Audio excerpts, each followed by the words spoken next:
Hola a todos, muy buenas tardes. Les agradecemos por conectarse hoy con nosotros. Entiendo que es un horario difícil, pero les prometo que vale la pena el esfuerzo. Mi nombre es Eduardo Ortiz, yo soy radiólogo de la Fundación Valle del Lili y mi énfasis es en las imágenes oncológicas y para mí es un gusto darles la bienvenida a este cuarto encuentro académico de radiología.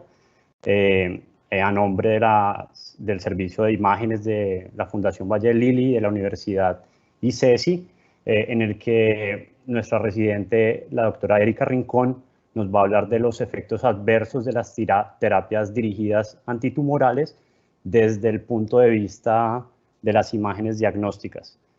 Para mí personalmente es un orgullo y un motivo de reconocimiento, saber que Erika hizo ese trabajo muy significativo, que lo presentó de hecho en el Congreso Europeo de Radiología, y es muy útil, sobre todo en nuestro papel en el día a día como radiólogos, en que nos enfrentamos a estos efectos adversos.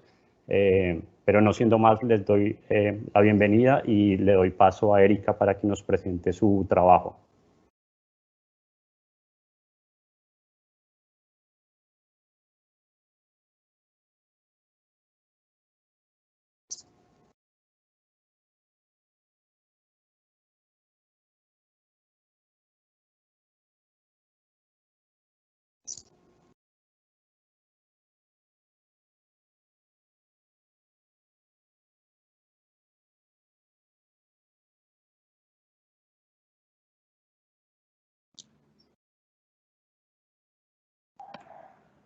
Buenas tardes a todos. Gracias al doctor Ortiz por la presentación y por la ayuda pues con la tutoría de toda esta charla, que me ayudó tanto pues como para la elección del tema como para el desarrollo del mismo. Mi nombre es Erika Rincón Escobar, soy residente de tercer año de Radiología e Imágenes Diagnósticas de la Fundación Valle del Lili con la Universidad ICESI. Entonces, creo que vamos a empezar, pues, para ser puntuales. El nombre de mi charla es Efectos adversos de las terapias dirigidas antitumorales, lo que el radiólogo necesita saber. Este es el contenido que les voy a mostrar. Y estos son los objetivos principales. Tengo dos objetivos principales y lo que quiero es que después de esto seamos capaces de reconocer las principales terapias dirigidas a antitumorales y sus mecanismos de acción, y también podamos identificar los principales efectos adversos de acuerdo a los tipos de terapias dirigidas. ¿Por qué es importante este tema? Porque hasta ahora se reconocen más de 85 terapias dirigidas aprobadas por la FDA para más de 27 tipos de cáncer, entre los que se encuentra el cáncer de cabeza y cuello, mama, pulmón, colorectal, vejiga, piel. Por lo tanto, es un tema que cada vez pues va a tener mayor importancia, y esto se los demuestro con esta gráfica en el que se muestra cómo a través de los años ha ido incrementando el número de cáncer, de tumores que son afectados por terapias específicamente inmunológicas, y la respuesta del cáncer a estas diferentes terapias inmunológicas. ¿Qué necesitamos saber? Que estas terapias dirigidas atacan blancos moleculares específicos, a diferencia de las quimioterapias citotóxicas convencionales, que lo que hacen es que atacan la célula de forma indiscriminada. Entonces, ¿qué se hace? Hay, digamos, dos principales formas. Una es atacar las vías de señalización y proliferación y supervivencia celular, y la otra es atacar los puntos de control inmunológico, específicamente para la inmunoterapia. Y aunque al aumentar la especificidad de la terapia esperaríamos que haya menores efectos adversos, con estas terapias se han reportado hasta 90% de efectos adversos, por lo tanto, pues es un número que es bastante importante. Es importante que nosotros como radiólogos conozcamos el mecanismo de acción de estos efectos adversos, porque de esta manera podemos dar una mejor interpretación a las imágenes y a los hallazgos que tenemos. Y también es importante que sepamos que algunos efectos adversos son específicos para ciertos tratamientos, otros sirven como marcadores de supervivencia o respuesta al tratamiento. Entonces, respecto a las imágenes, nosotros podemos hacer una evaluación multimodal, podemos utilizar tomografía, resonancia magnética o PET scan y podemos ver complicaciones agudas y crónicas durante el tratamiento y también podemos ver toxicidades tardías que ocurren hasta meses después de terminado el tratamiento. Nosotros como radiólogos tenemos que tener un papel activo en el cuidado del paciente oncológico y por esto es necesario que conozcamos tanto las terapias como sus mecanismos de acción y sus principales efectos adversos que son visualizados en imágenes para nosotros poder participar en este cuidado de este paciente. Y como les dije, los mecanismos de acción de estos tratamientos no son iguales a las terapias citotóxicas convencionales, tampoco sus efectos adversos y por lo tanto no se pueden interpretar igual que pues entre los dos. Esta diapositiva es importante y por eso les puse este simbolito y es porque necesitamos entender esto básico para el resto de la charla y es que las terapias dirigidas pues para fines prácticos las vamos a dividir en dos. Inhibidores de tirosinquinasa que son los que terminan con el sufijo ib, como erlotinib e imatinib, que son los que cruzan la membrana celular para atacar el dominio de tirosinquinasa, y los anticuerpos monoclonales que terminan con el sufijo ab, como bevacizumab y trastuzumab. Importante que los inhibidores de tirosinquinasa, pues generalmente hay muchas quinasas en el cuerpo, por lo tanto, estos pueden tener mayor porcentaje de efectos adversos comparados con los anticuerpos monoclonales. Respecto a los mecanismos de toxicidad, hay varios. El más frecuente, hipersensibilidad, que es simplemente que por la célula presentadora de antígeno lleva el antígeno a linfocitos T, B y mastocitos y esto produce una respuesta inflamatoria y esta es la respuesta por hipersensibilidad al medicamento. También hay efectos tóxicos por activación biológica en el hígado y efectos idiosincráticos que ocurren por múltiples mecanismos. Pero los más importantes que vamos a ver en las imágenes son los de receptor blanco y receptor no deseado. Lo que ocurre es que en el receptor blanco, además de activar el receptor que queremos, de bloquear el receptor o activar el receptor que queremos para nuestro fin terapéutico, también activamos en otras células no deseadas y esto hace que haya los efectos tóxicos. Y en el receptor no deseado es que se activa aparte del receptor que nosotros queremos atacar, otro receptor que es el que produce los efectos tóxicos de este medicamento. Hay temporalidad aguda, que es la que más vamos a ver en imágenes, pero también hay toxicidades recurrentes, que son las que se repiten al suspender las medidas de mitigación. Toxicidades crónicas, que son bastante frecuentes por el aumento en la supervivencia de estos pacientes con cáncer, aunque normalmente no son muy evidentes en imágenes. Y como les dije, hay toxicidades tardías que pueden ocurrir entre meses a años después de la primera dosis. Esto no nos vamos a detener mucho, pero sí es importante que sepamos que hay una clasificación internacional que clasifica a los pacientes que tienen efectos adversos asociados a estas terapias entre una escala de 1 a 5, siendo 1 pacientes asintomáticos o leves, 5 la muerte y 4 una enfermedad severa que amenaza la vida. Y dependiendo de esta clasificación, hay diferentes tratamientos o pues intervenciones. Entonces yo decidí enfocar mi charla de acuerdo a los mecanismos que tiene el cáncer para sobrevivir en el cuerpo humano. Y de esto se han descrito 10 formas en la literatura. Sin embargo, nos vamos a enfocar en 3, que es de las que más información sobre los hallazgos imagenológicos hay, como mantener la señal proliferativa, la evasión de la destrucción inmune y la inducción de la angiogénesis. Respecto a la inducción de la angiogénesis, normalmente las células que están sanas activan transitoriamente la angiogénesis para procesos de cicatrización normales. Sin embargo, las células cancerígenas tienen la capacidad de tener su inducción de la angiogénesis mantenida y esto lo hacen mediante la activación de diferentes vías como la vía del factor de crecimiento endotelial vascular y su receptor, que generalmente se encuentra en las células endoteliales. Entonces, como les dije, hay inhibidores de tirosinquinasa y hay inhibidores anticuerpos monoclonales que no cruzan la membrana celular. Anticuerpos monoclonales contra este específico mecanismo de acción, bevacizumab, que se usa entre otros para carcinoma colorectal, y para inhibidores de tirosinquinasa, por ejemplo, el sorafenib y sunitinib, que se usan entre otros tumores para el GIST, carcinoma renal y neuroendocrino pancreático.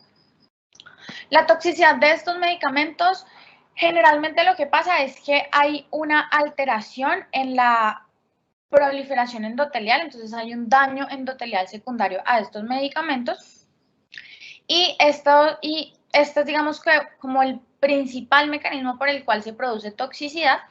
Estos son algunos de los efectos adversos más frecuentes asociados al tratamiento y es importante que sepamos que la mayoría son por receptor blanco.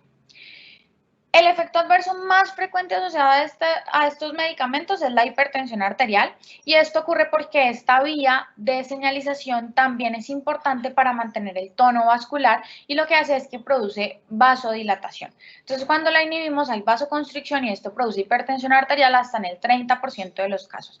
Y aunque nosotros no vemos estos hallazgos en las imágenes, pues los hallazgos de hipertensión arterial sí podemos ver complicaciones como mayor incidencia de hemorragia, sobre todo en pacientes que tienen metástasis cerebrales, como en este paciente de 35 años que está en terapia antiangiogénica, y vemos estas múltiples lesiones intraaxiales que se asocian con edema vasogénico adyacente y productos de degradación de la hemoglobina secundario a sangrado.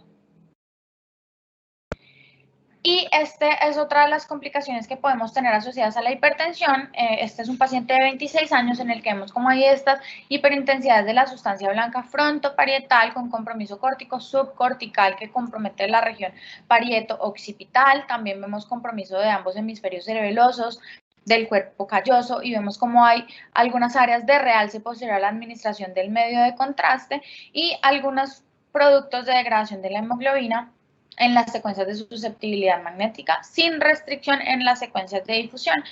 Todos estos hallazgos compatibles con un PRES secundario probablemente a hipertensión por estas terapias antiangiogénicas.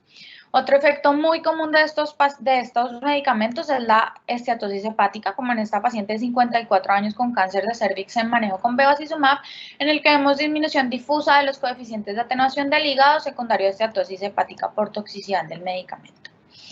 Otro de los efectos muy comunes asociados a este tratamiento es la trombosis, que ocurre hasta en el 19% de pacientes con bevacizumab.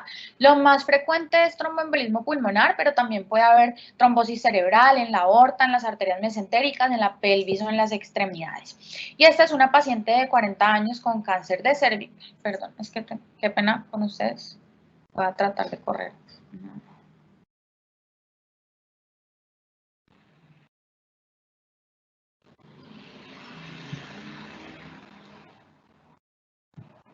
Ya, perdón, con cáncer de ovario, en el que vemos estos defectos de llenado que comprometen ambas arterias pulmonares principales con extensión lobar.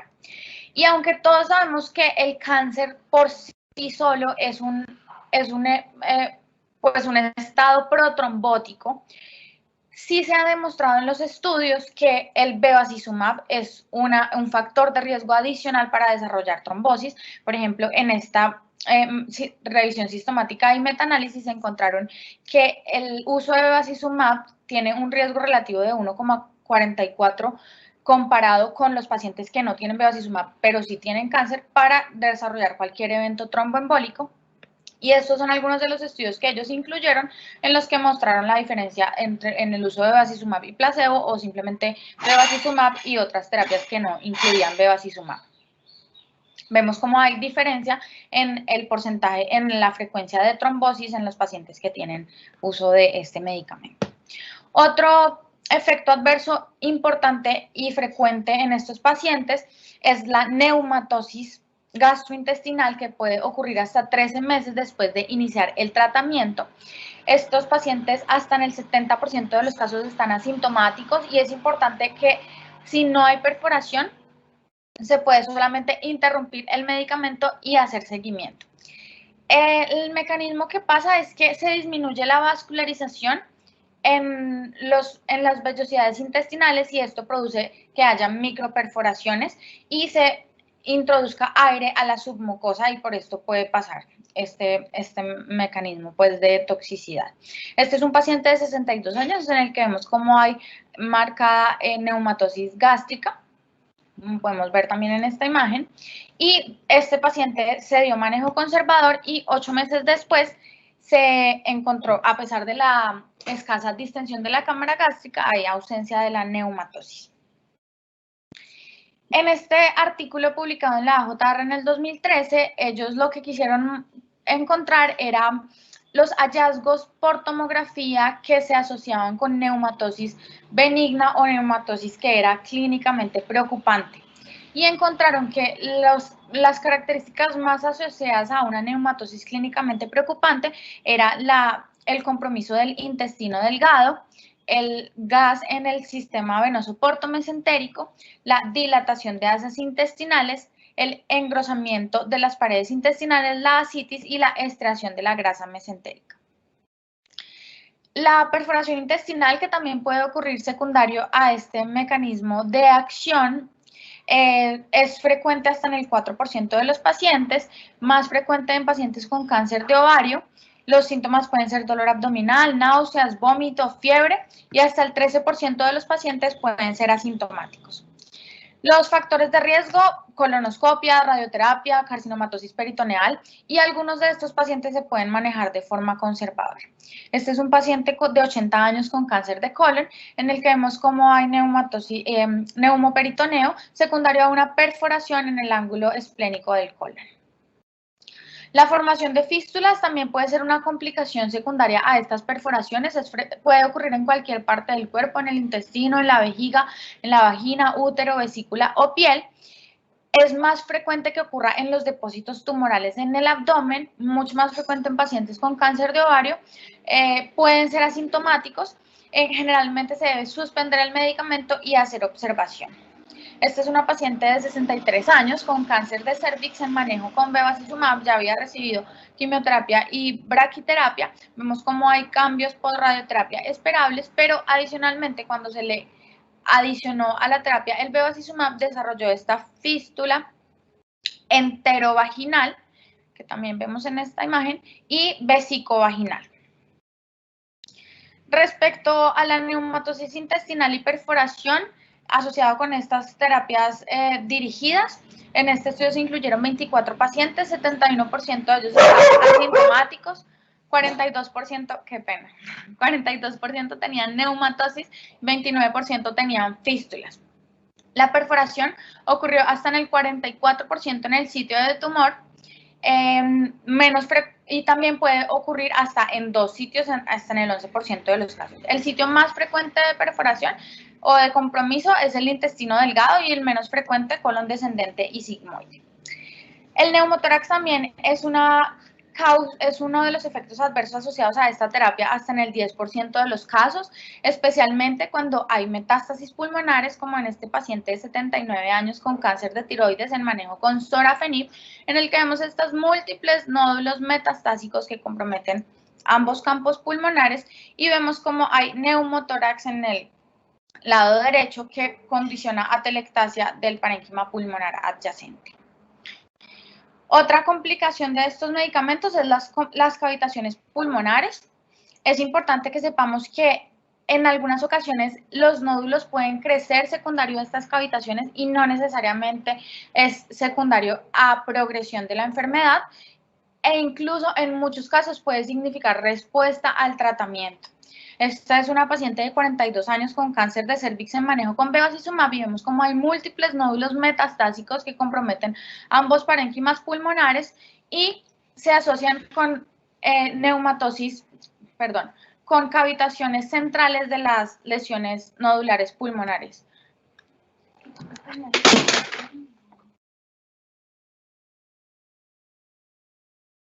Entonces, puntos de aprendizaje con estas terapias. Importante, lo que hacemos es bloquear la inducción de la angiogénesis de estos tratamientos.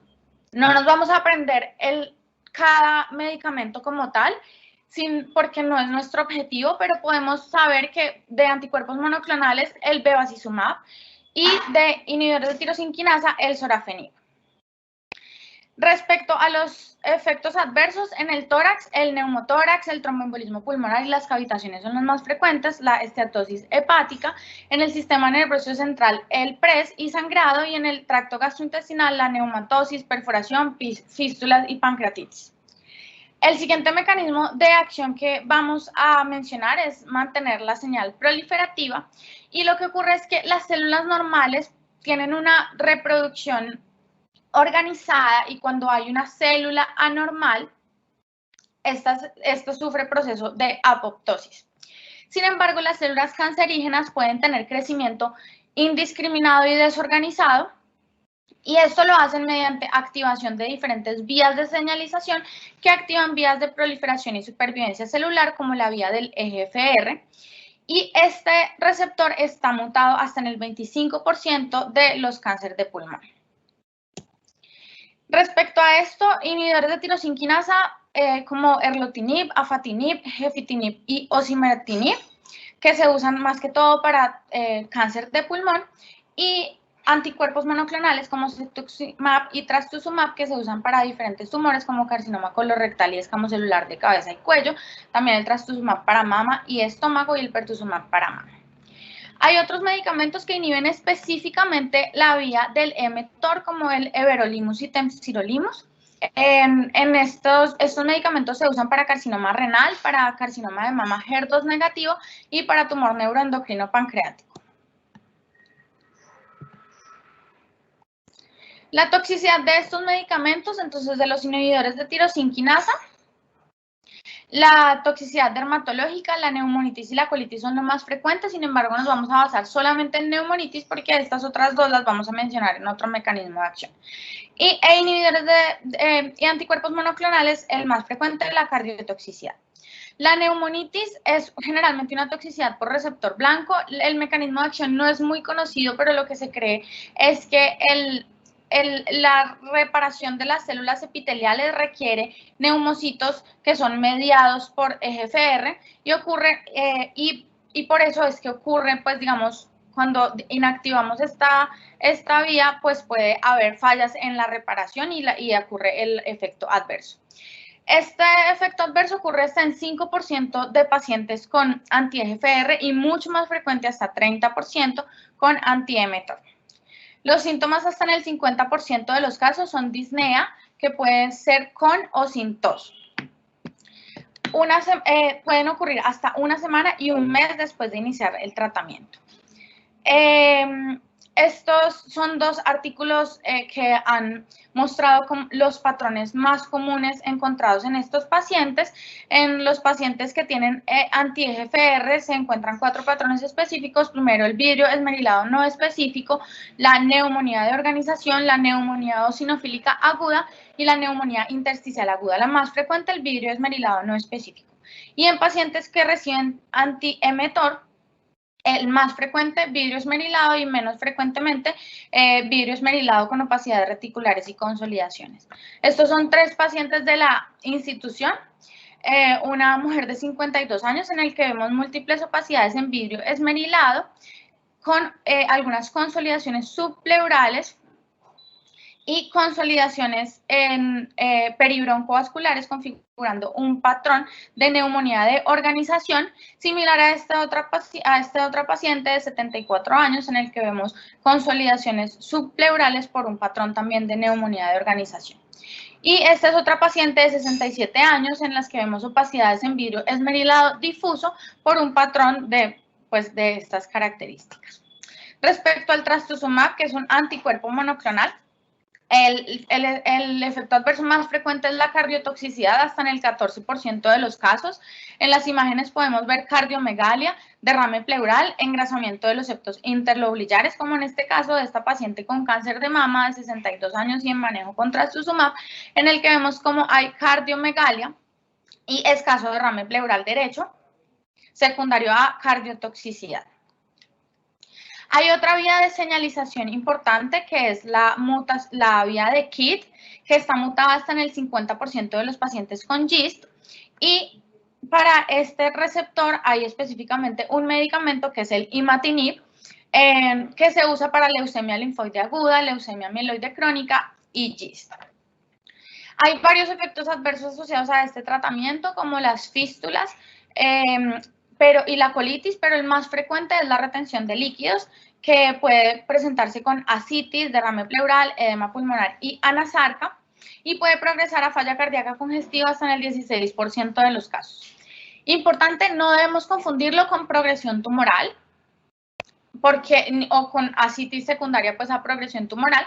Este es un paciente de 26 años con leucemia linfoide aguda en manejo con imatinib, en el que vemos como hay extenso edema del tejido graso subcutáneo con líquido acítico secundario a toxicidad por este medicamento. Este es otro paciente masculino de 69 años con GIST, también en manejo con imatinib, en el que vemos derrame pleural asociado con estriación de la grasa subcutánea por edema y escaso líquido acítico secundario a toxicidad por este tratamiento.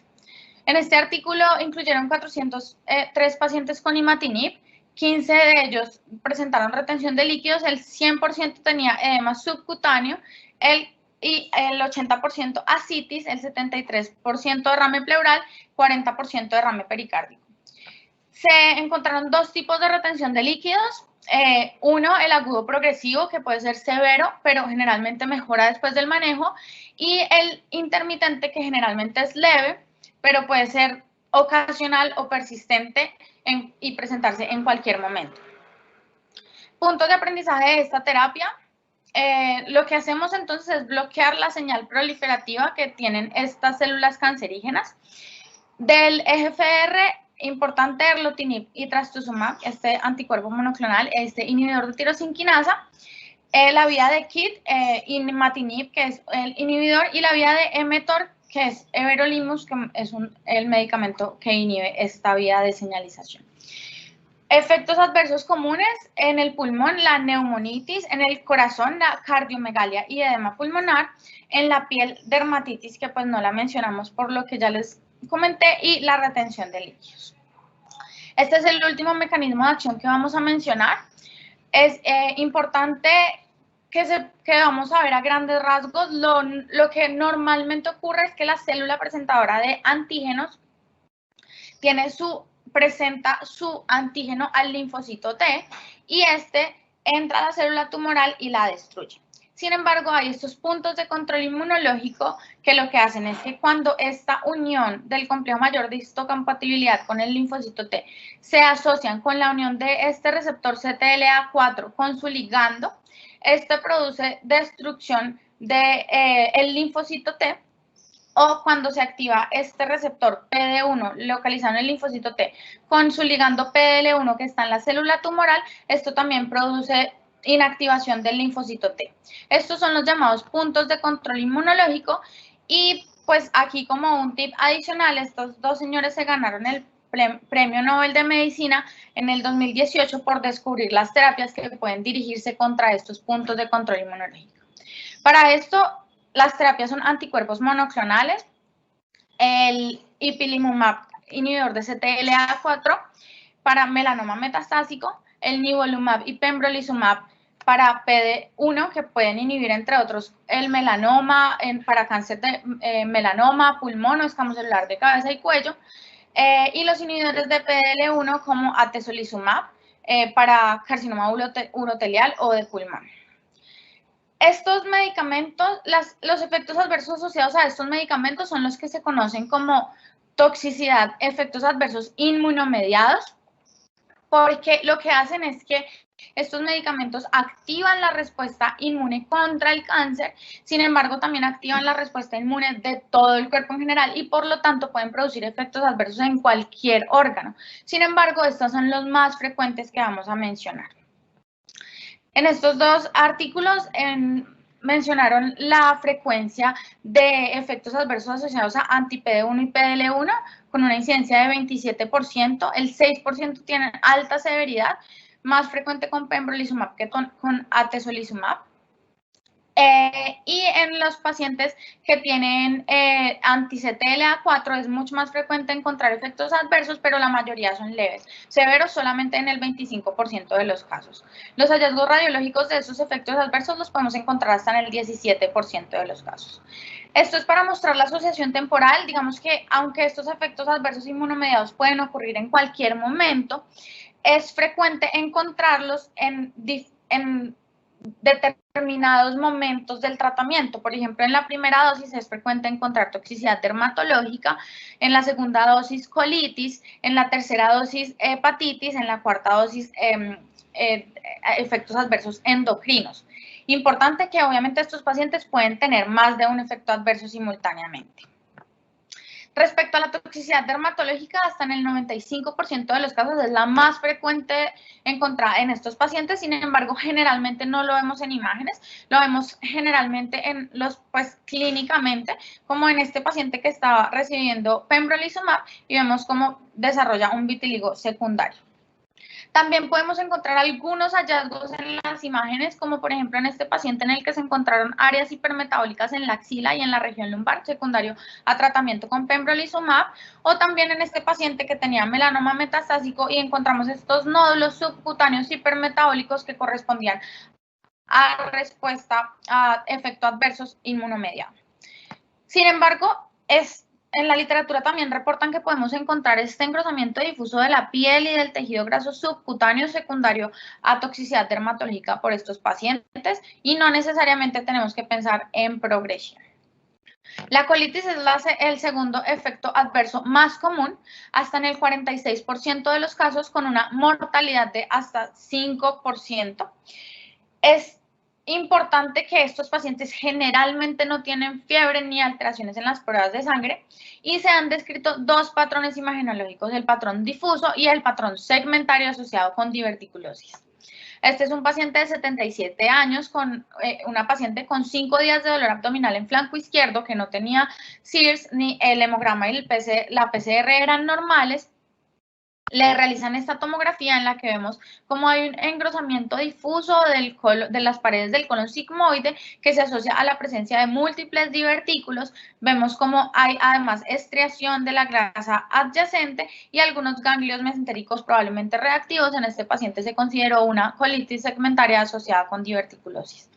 Y este es un paciente de 70 años con un patrón difuso de colitis en el que vemos cómo hay engrosamiento difuso de las paredes de todo el marco cólico, asociado con aumento en la densidad de la grasa mesentérica adyacente por colitis secundaria al tratamiento.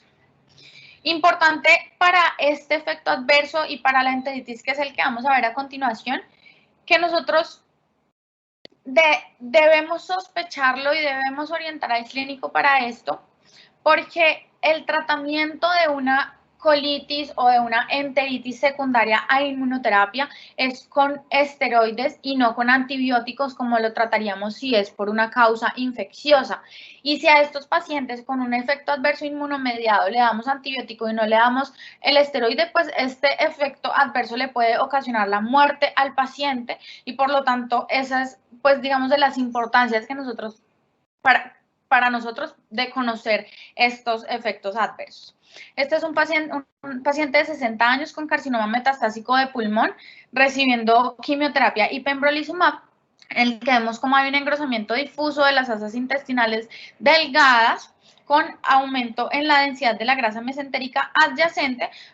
Pongo una foto del ciego para mostrarles que estaba normal, lo cual nos ayuda a descartar otros diagnósticos diferenciales. En este paciente se consideró una enteritis inmunomediada, se dio manejo conservador y este es el TAC de control un mes después, en el que vemos cómo hay disminución marcada en esta respuesta inflamatoria que había en el intestino. Este es otro paciente de 49 años con carcinoma metastásico de pulmón en manejo con pembrolizumab. Se le hizo toxina de Clostridium que fue negativa y vemos cómo hay este engrosamiento difuso de las asas intestinales delgadas asociada a marcada citis, que también puede ser uno de los hallazgos más frecuentes en enteritis inmunomediada. El siguiente efecto adverso es la hepatitis, que ocurre hasta en el 10% de pacientes en monoterapia y hasta en el 30% de pacientes con terapia combinada. Los síntomas pueden ser muy inespecíficos, con debilidad, fatiga, náuseas, fiebre, pero el paciente puede estar asintomático con elevación de las transaminasas con o sin alteración de las bilirruinas. Puede variar desde una hepatitis leve hasta una falla hepática fatal y siempre se deben descartar causas infecciosas. Esta es una paciente de 68 años con melanoma que estaba en manejo con pembrolizumab y desarrolló una hepatitis Se descartaron todas las causas infecciosas y se consideró una hepatitis inmunomediada grado 4, es decir, que amenazaba la vida. Por lo tanto, se tuvo que suspender el medicamento y vemos como hay edema periportal con heterogeneidad leve en el realce parenquimatoso, secundario a cambios inflamatorios hepáticos. La pancreatitis es mucho más frecuente, en menos del 1%, puede o no tener síntomas típicos con elevación de la lipasa y puede ser focal o difusa, como en este caso en el que vemos como hay pérdida de los contornos normales del páncreas con heterogeneidad en la intensidad de señal y restricción en las secuencias de difusión.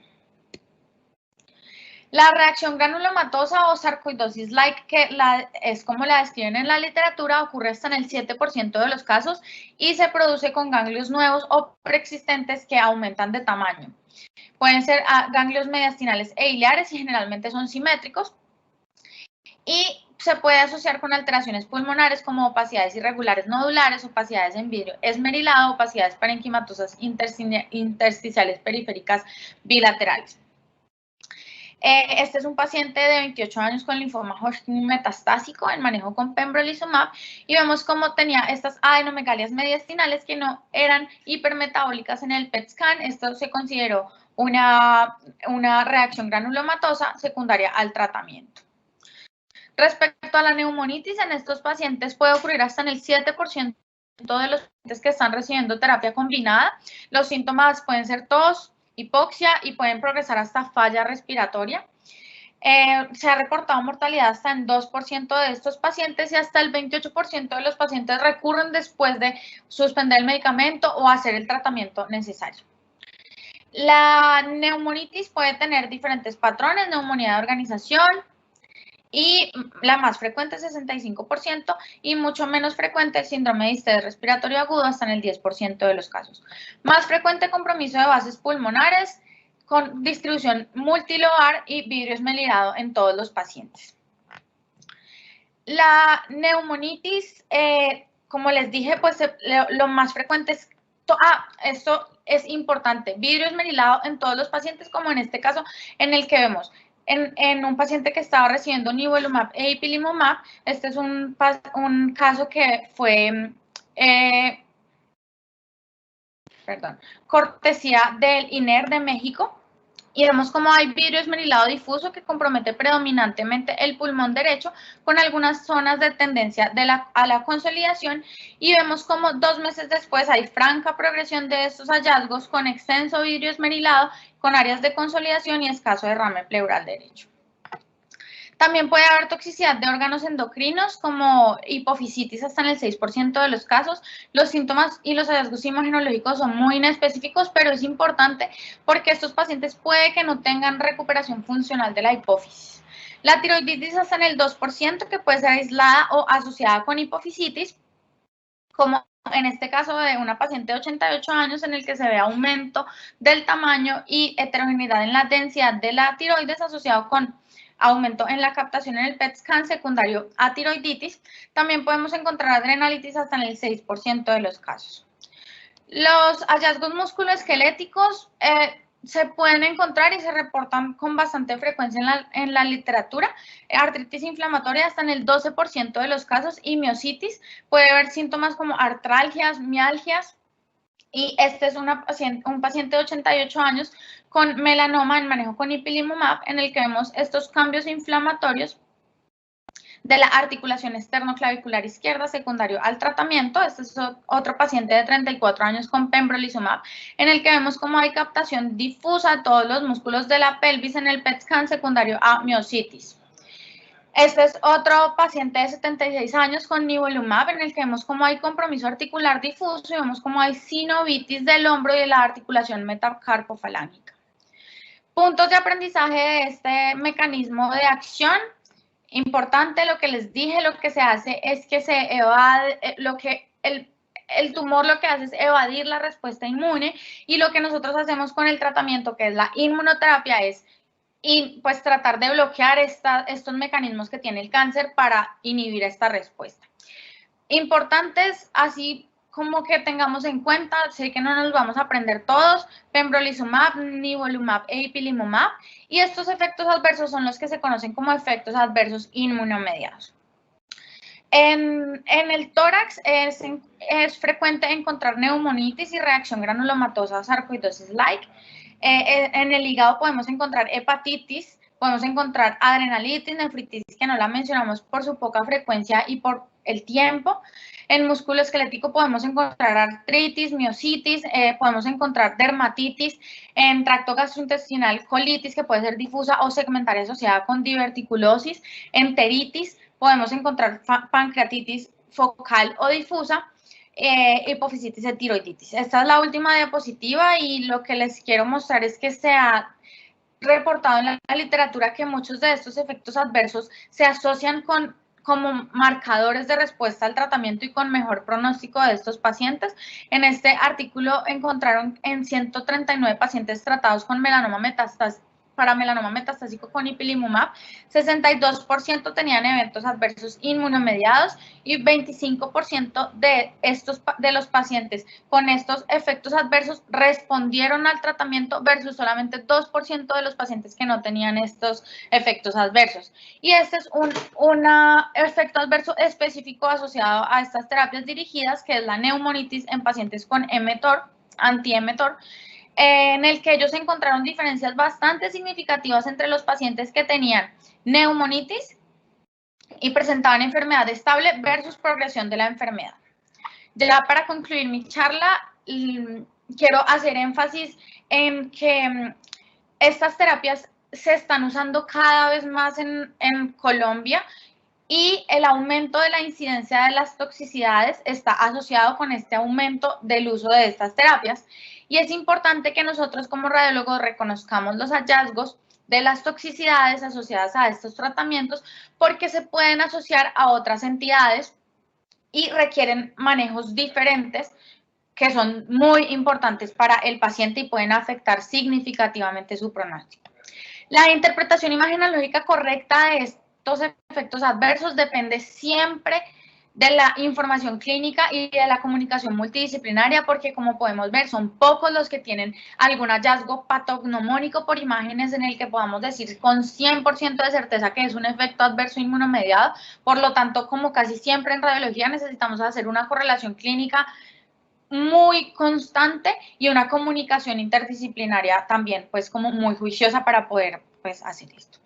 Y lo último que fue también lo primero que les dije, y es que los radiólogos necesitan estar sensibilizados para el manejo de los pacientes oncológicos, sus terapias y sus efectos adversos, para poder hacer parte de este manejo interdisciplinario.